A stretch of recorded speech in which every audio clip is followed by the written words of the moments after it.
नमस्कार, लोकसभा टीवी में आपका स्वागत है। मैं हूं इरशाद अली। खबरों में आगे बढ़ेंगे मगर उससे पहले सुर्खियों पर एक नजर।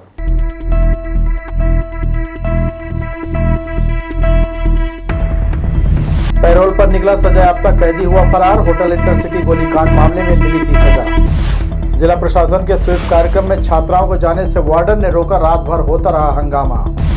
कांग्रेस भाजपा के नेताओं ने अपनी अपनी पार्टी की जीत के किए दावे। भाजपा ने मोदी तो कांग्रेस ने भूपेश के कार्यों को सराहा। और मतदान को लेकर निर्वाचन आयोग की तैयारी पूरी। 6 मई की सुबह कोनी स्ट्रांग रूम से भेजे जाएंगे मतदान दल। हमारे न्यूज हेडलाइंस के प्रायोजक हैं Makhija test tube baby centre Bilaspur. हम आपके परिवार को पूरा करते हैं। Makhija test tube baby centre, life begins here, Bilaspur, Chhattisgarh. ये थी सुर्खियां। खबरें विस्तार से। जगमल चौक स्थित इंटरसिटी होटल में हुए दोहरे हत्याकांड का सजायाफ्ता कैदी फरार हो गया है। इस दौरान वह जेल से पैरोल पर छूटा था, जिसके बाद उसे जेल में सरेंडर करना था, लेकिन पैरोल खत्म होने के बाद वो फरार हो गया। जेल प्रशासन ने फरार कैदी के खिलाफ कोतवाली थाने में केस दर्ज कराया है। पुलिस को बताया कि डबल मर्डर केस साल 2010 में हुआ था। बहुचर्चित हत्याकांड 8 जून 2010 की रात जगमल चौक के होटल इंटरसिटी में दयालबंद निवासी गुड्डा सोनकर और उसके जीजा ननका घोरे की गोली मारकर हत्या कर दी गई थी। मामले में दयालबंद निवासी अजय उर्फ जिज्जी जायसवाल को साल 2012 में अपर सत्र न्यायालय ने आजीवन कारावास की सजा सुनाई थी। तब से वो जेल में सजा काट रहा था। कोर्ट के आदेश पर उसे जनवरी में 92 दिन की आपात अस्थायी मुक्ति पर छोड़ा गया था। सजायाफ्ता कैदी को 2 मई की शाम 5 बजे तक जेल में सरेंडर करना था, लेकिन वह जेल नहीं पहुंचा। जेल प्रबंधन ने उसकी जानकारी जुटाई, तब पता चला कि वो फरार हो गया है, जिसके बाद मामले की शिकायत कोतवाली थाने में दर्ज कराई गई। पुलिस जुर्म दर्ज कर आरोपी की तलाश कर रही है। जिले में लोकसभा चुनाव 2024 को बिना व्यवधान और निष्पक्षतापूर्ण संपन्न कराने के उद्देश्य से 5 से 7 मई तक मतदान समाप्ति तक जिले में शुष्क दिवस घोषित किया गया है। इस दौरान जिले की सभी मदिरा दुकानें बंद रखने के आदेश कलेक्टर और जिला निर्वाचन अधिकारी ने दिए हैं। निर्वाचन अधिकारी अवनीश कुमार शरण ने छत्तीसगढ़ आबकारी अधिनियम 1915 की धारा 24 की उपधारा 1 में प्रदत्त शक्तियों का उपयोग करते हुए जिले की सभी देशी विदेशी मदिरा फुटकर दुकानों, रेस्टोरेंट, बार, क्लब जैसे संस्थान, दुकानों, भंडारण, भंडागार, गतौरी, बिलासपुर को मतदान समाप्ति के 48 घंटे पूर्व यानी 5 मई की शाम 6 बजे से 7 मई को मतदान समाप्ति तक शुष्क दिवस घोषित किया है। मदिरा दुकानों को इस अवधि में पूरी तरह बंद रखे जाने का आदेश दिया गया है।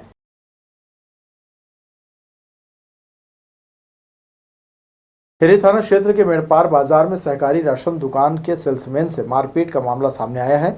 गणेश कर्माकर मेड़पार बाजार में सेल्समैन के पद पर पदस्थ है। शनिवार सुबह वह राशन वितरण कर रहा था, तभी गांव के 2 युवक नशे की हालत में दुकान पहुंचे और किसी बात को लेकर गाली देने लगे और इतना ही नहीं, मारपीट भी शुरू कर दी। युवकों ने घटना की शिकायत पुलिस से करने पर जान से भी मार देने की धमकी दी है। घबराए सेल्समैन थाना पहुंचा और मारपीट की शिकायत दर्ज कराई। हिरी थाना प्रभारी किशोर केवट मामले को गंभीरता से लिया और कुछ ही घंटों में दोनों युवकों को पकड़ लिया। फिलहाल पकड़े गए दोनों आरोपी देवनारायण नौरंग और विनय नौरंग के खिलाफ मारपीट की धारा के तहत कार्रवाई की गई है। पंचायत मेड़पार बाजार उप सरपंच सेल्स अमीन हूँ। शासकीय उचित मूल्य दुकान में आज एक ग्राहियों को शक्कर नमक वितरण कर रहा था। गांव के 2 लड़के शराब पीकर घुसे और गाली गलौज करने लगे मुझे।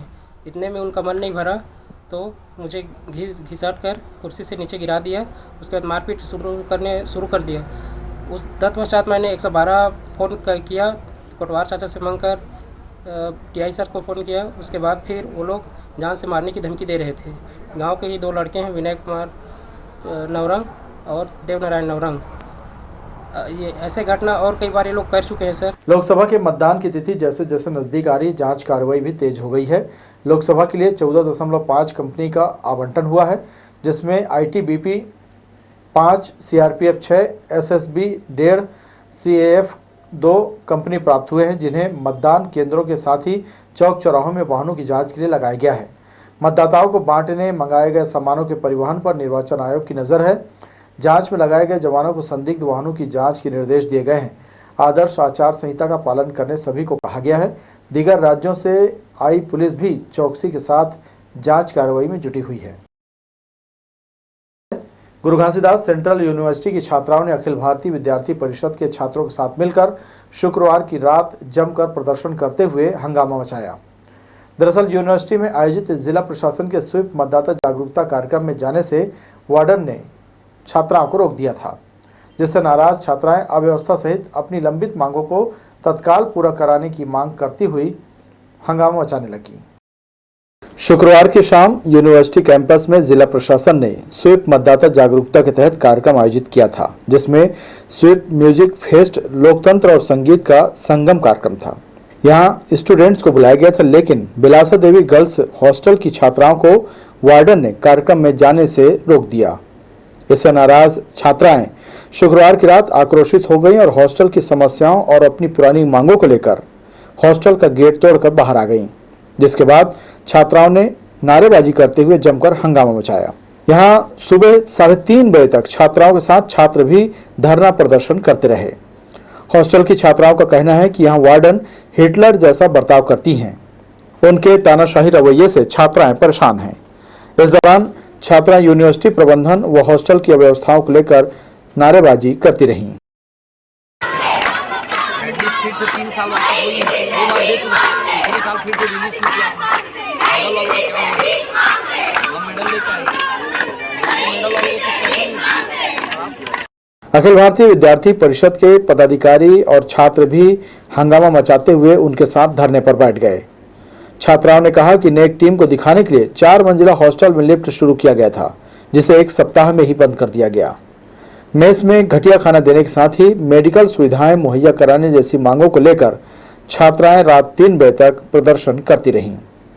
हालांकि प्रभारी कुलपति और रजिस्ट्रार सहित अफसर मौके पर पूरी रात मौजूद रहे। लोकसभा टीवी के लिए कैमरामैन राजा खान के साथ भूपेंद्र सिंह राठौर की रिपोर्ट। गुरु घासीदास सेंट्रल यूनिवर्सिटी में स्वीप म्यूजिक फेस्टो कार्यक्रम आयोजित कर मतदाताओं से वोट देने की अपील की गई।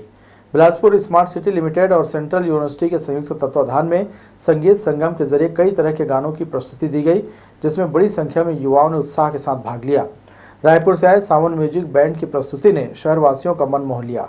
इस मौके पर जिला निर्वाचन अधिकारी ने उपस्थित जनसमूह को लोकसभा चुनाव के लिए 7 मई को अधिक से अधिक संख्या में मतदान करने की शपथ दिलाई। यूनिवर्सिटी प्रबंधन को A++ ग्रेड मिलने की भी उन्होंने बधाई दी।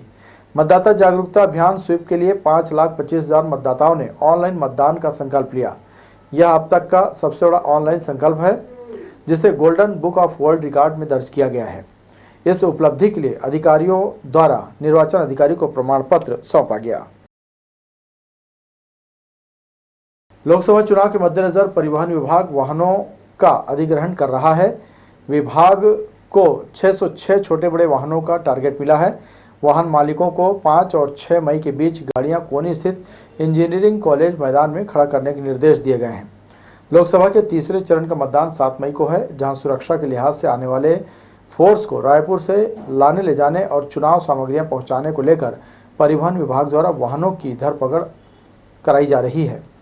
विभाग को 606 वाहन टारगेट में मिले हैं। परिवहन विभाग से 295 बड़ी बसें, 138 मिनी गाड़ियाँ, 96 छोटी गाड़ियों की मांग की गई है। चुनाव कार्य में लगे वाहनों के लिए भी किराया दर निर्धारित किया गया है। परिवहन विभाग वाहन मालिकों की गाड़ियां चुनाव तक अधिग्रहित कर रखेगा। निगम क्षेत्र से लगे छोटे झाड़ के जंगल में आग लगने की खबर लगातार आ रही है, जिसके कारण आसपास निवास करने वाले लोग काफ़ी दहशत में हैं। भीषण गर्मी के कारण आए दिन आगजनी की घटना घट रही है। हालांकि स्थानीय लोगों की सूचना पर वन विभाग कुछ हद तक मशक्कत करता नजर जरूर आता है, लेकिन उनकी कार्रवाई बेकार साबित हो रही है। आगजनी की घटना पर पूरी तरह से अंकुश नहीं लग पा रहा है। साथ ही आगजनी की घटना के कारण राजस्व का भी नुकसान हो रहा है। ताज़ा मामला राजकिशोर नगर वार्ड नंबर 52 से सामने आया है। यहाँ भी शनिवार को पास के छोटे झाड़ के जंगल में आग लग गई, जिसकी सूचना यहाँ के निवासियों ने सर्किल प्रभारी और फायर ब्रिगेड को दी, मगर वन मामला यहाँ नहीं पहुँचा। इस मामले में जिम्मेदार लोग कोई आवश्यक पहल नहीं कर रहे हैं। आसपास के स्थानीय लोग भी जंगल में आए दिन हो रही आगजनी की घटनाओं से भयभीत नजर आ रहे हैं। करबला स्थित भारतीय जनता पार्टी कार्यालय में राजस्व व खेल मंत्री टंकराम वर्मा ने प्रेस कॉन्फ्रेंस ली, जिसमें उन्होंने मोदी सरकार द्वारा 10 वर्षों में छत्तीसगढ़ के विकास के लिए कितनी राशि दी गई उसके बारे में विस्तार से जानकारी दी। उन्होंने कहा कि जहां कांग्रेस सरकार 10 साल में केवल 1 लाख करोड़ रुपए दे पाई थी, वहीं मोदी सरकार ने 4 लाख करोड़ की राशि छत्तीसगढ़ को दी है। छत्तीसगढ़ के राजस्व मंत्री टंकराम वर्मा शनिवार को बिलासपुर प्रवास पर रहे।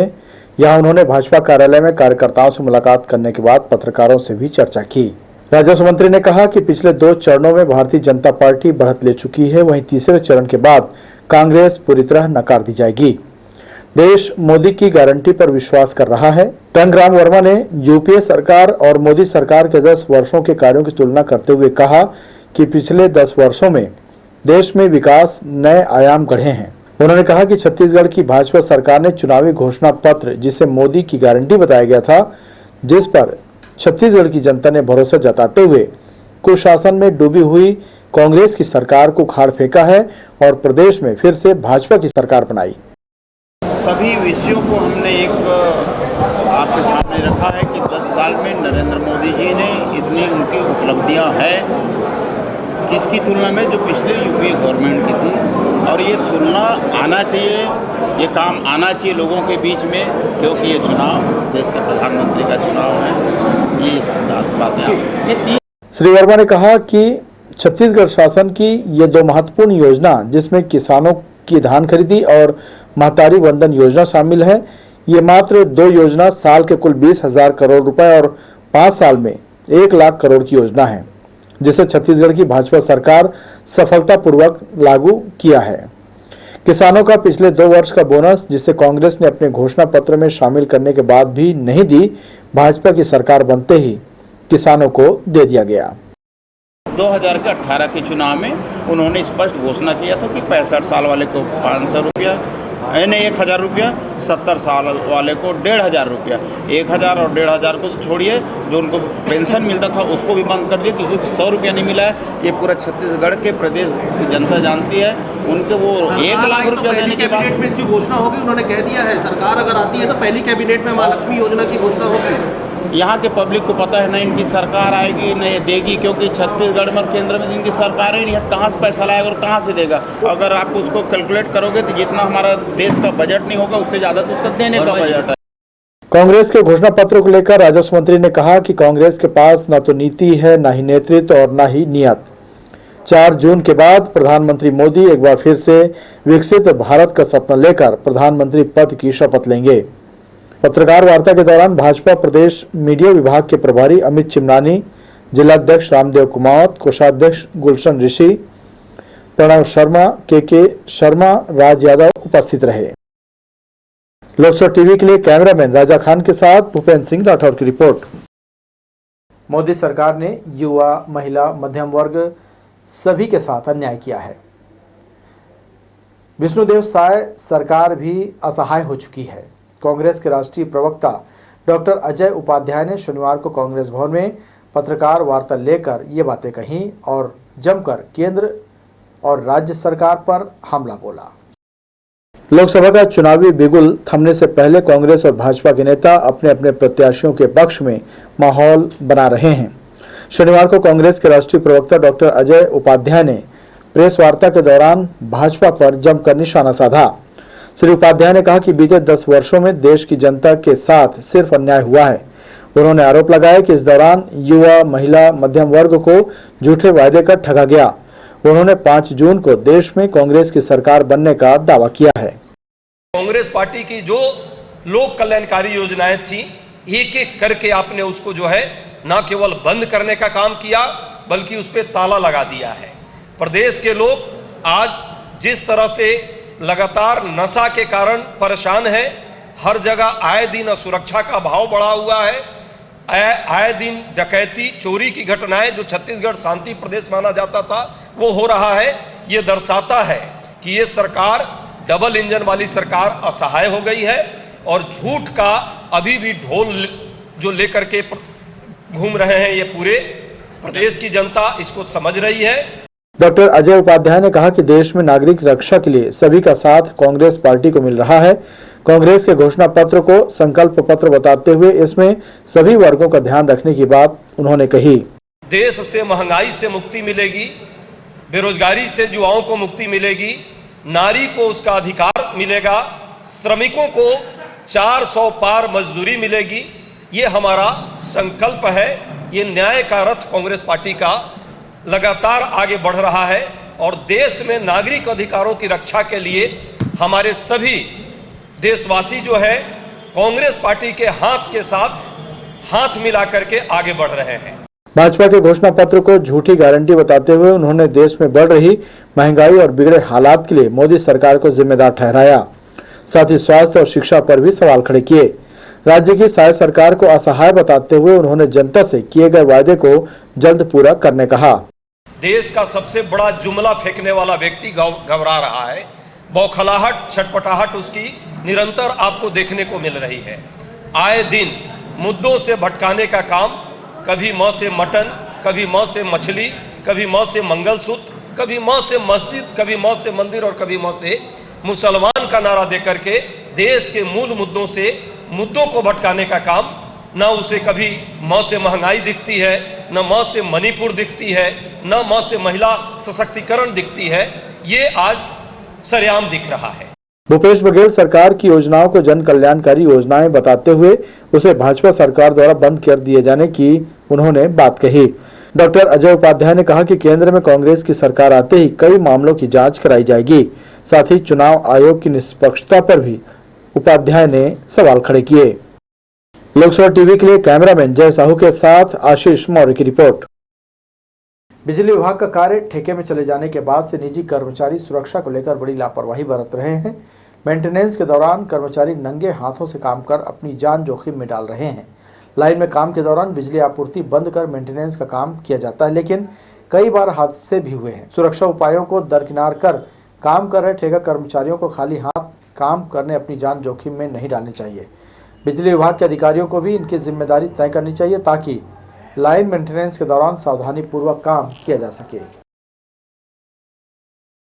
एक बार फिर से मौसम में तब्दीली देखने को मिल सकती है। आसमान में फिर से बादल मंडराएंगे। आंधी के साथ हल्की वर्षा की संभावना बन रही है। तापमान में मामूली उतार चढ़ाव महसूस होगा। यह स्थिति एक नए पश्चिमी विक्षोभ के सक्रिय होने के बाद 6 मई से दिखाई पड़ सकता है। फिलहाल बिलासपुर का तापमान 41 डिग्री सेल्सियस से अधिक है। मौसम वेधशाला के वैज्ञानिक डॉक्टर HP चंद्रा के मुताबिक अधिकतम तापमान में अगले 2 दिनों तक कोई विशेष परिवर्तन होने के संकेत नहीं है। प्रदेश के कुछ जिलों में हल्के बादल रह सकते हैं। शनिवार की सुबह से सूर्य की तेज किरणें लोगों को झुलसाती रही। दिन में घर से निकलना मुश्किल हो गया। हालांकि आवश्यक कार्य से आने जाने वाले लोग सुरक्षा से लैस होकर निकलते रहे। 6, 8, 9 और 10 मई को हल्के बादल छाए रहेंगे। 7 मई को शाम के समय हल्की वर्षा होने की संभावना बन रही है। बढ़ेंगे अहम खबरों की ओर, मगर उससे पहले सुर्खियों पर एक नजर।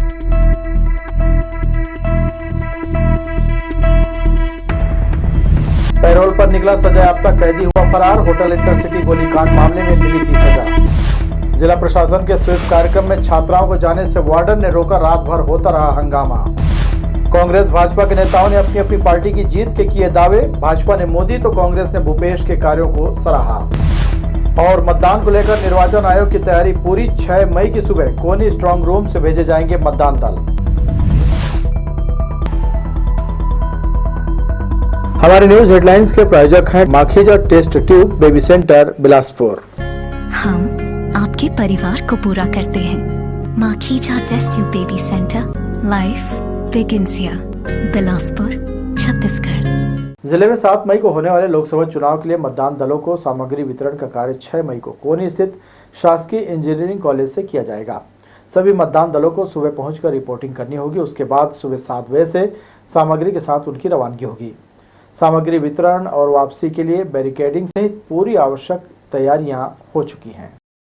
कोनी स्थित मतगणना स्थल में विधानसभा वार सामग्री वितरण और वापसी के लिए काउंटर बनाया गया है। यहां 6 विधानसभा क्षेत्रों के लिए कुल 76 काउंटर बनाए गए हैं।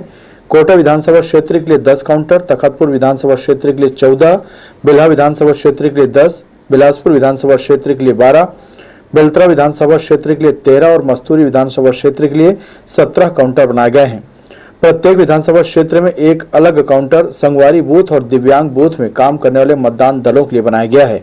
निर्वाचन सामग्री का वितरण 7 मई को सुबह और वापसी 7 मई को मतदान संपन्न होने के बाद होगी। वितरण की जाने वाली सभी सामग्रियों की लिस्टिंग और पैकिंग का काम शनिवार को पूरा किया जाता रहा। समस्त मतदान केंद्रों का ईवीएम मशीनों का कमीशनिंग कार्य पूर्ण हो चुका है। आज मतदान केंद्रों के लिए सामग्री सेटिंग की जा रही है। आज शाम तक मतदान दलों को कौन कौन सी सामग्री दी जाएगी उसको थैले में भर करके तैयार रखा जाएगा और 6 तारीख को प्रातः सामग्री वितरण पश्चात मतदान दलों को मतदान केंद्रों के लिए रवाना किया जाएगा।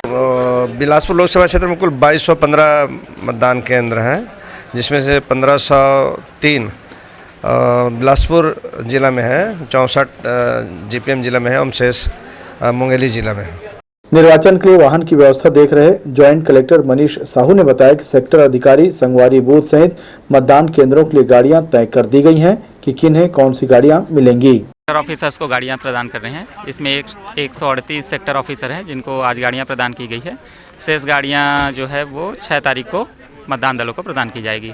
साथ में संगवारी बूथ के लिए अलग से वाहन व्यवस्था है, लाइट मोटर व्हीकल उनको प्रदान किया जा रहा है ताकि उनको कोई दिक्कत का सामना न करना पड़े। गाड़ियाँ अभी 138 है और इसके अलावा हमारे पास 295 रूट हैं, उसके लिए अलग से गाड़ियाँ हैं और 90 संगवारी बूथ के लिए गाड़ियाँ हैं।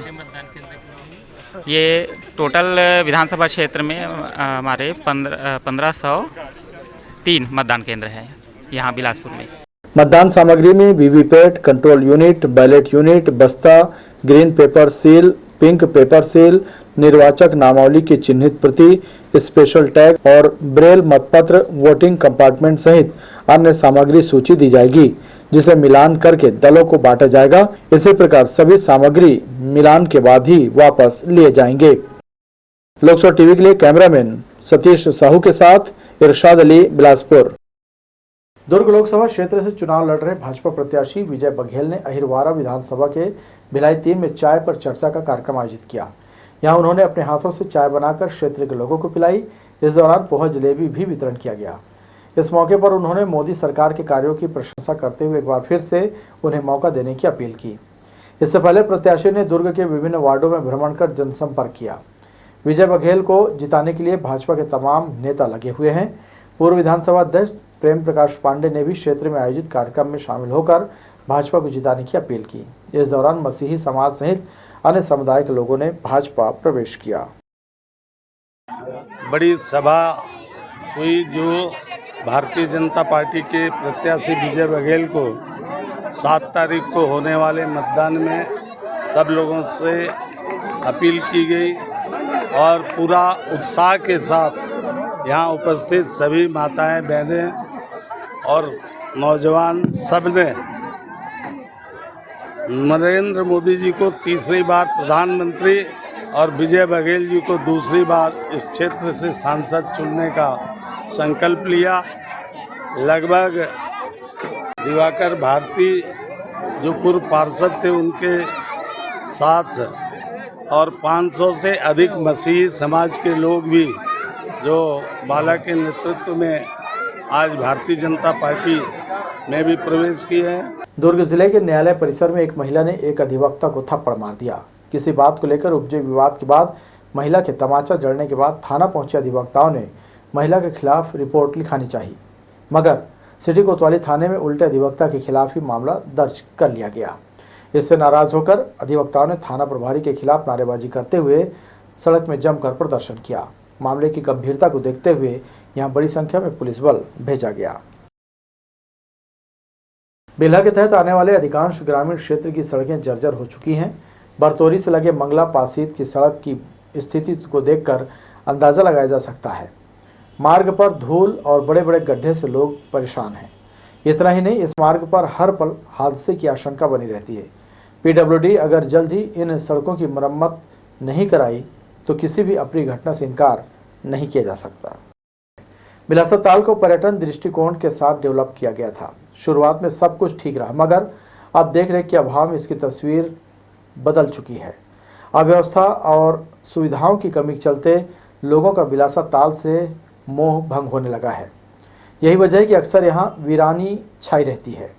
भीषण गर्मी को ध्यान में रखकर सुबह 8 बजे से रात 8 बजे तक पर्यटकों के लिए यह बिलासताल खुला रहता है।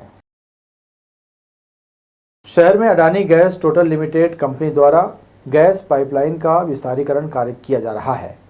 यह विस्तारीकरण कार्य मोपका से शुरू हुआ है, जिसमें गुरु नानक चौक तक पाइप रोड के किनारे लगभग 1 महीने पूर्व से बिछा दिया गया है, जिससे गुरु नानक चौक क्षेत्र में रहने वाले मोहल्ले वासियों और दुकानदारों को यहां आने जाने में काफ़ी दिक्कतों का सामना करना पड़ रहा है।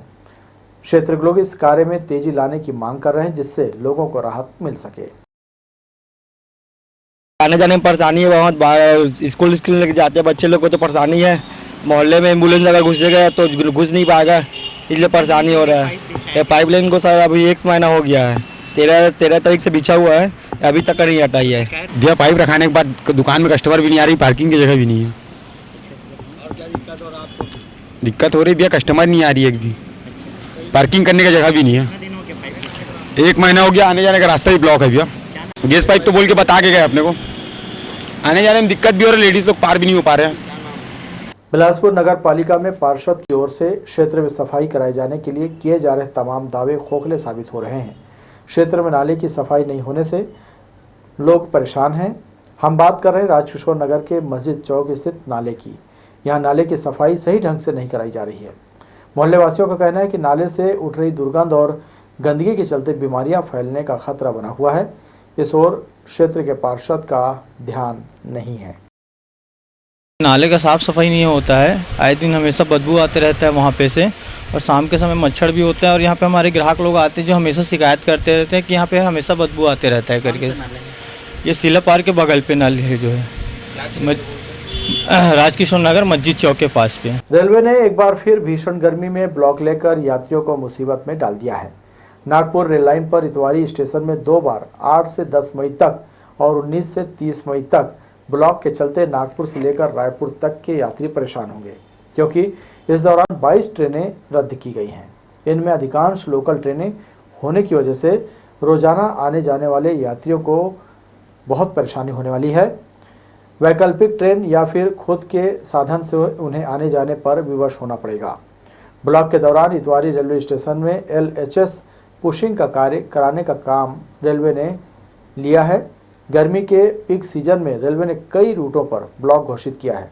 इससे दर्जनों ट्रेनें रद्द होने से यात्रियों की परेशानी बढ़ गई है।